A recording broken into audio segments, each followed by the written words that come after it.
Even ज्यावेळेस मी वैभव चव्हाणचा makeup केला ना की त्यावेळेस त्यांनी सगळा मेकअप झाल्यानंतर त्यांनी पाया पडलेत. पाया का पडतात ते माझे? तेवढे नाही ताई, तुमच्यामुळे आम्ही छान दिसतो पडद्यावरती, जे तुमचे पाया पडणं आम्हाला गरजेचं असतं. रूमवर गेल्यानंतर ज्या ओमिटिंग, जे उलट्या सगळंच फिरायला लागलं, मला काही समजेनच की मला काय होतंय.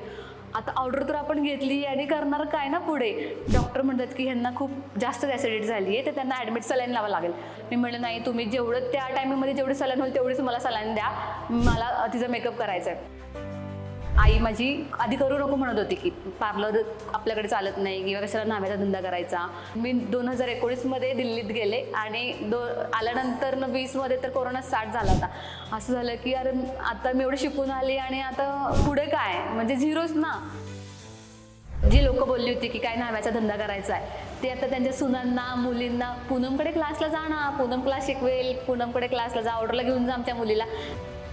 मला कोणी जरी काही बोललं ना माझ्या कामाबद्दल तर मला ते सहन नाही होत की नाही यार, मला माहिती मी इथपर्यंत कशी आली आहे.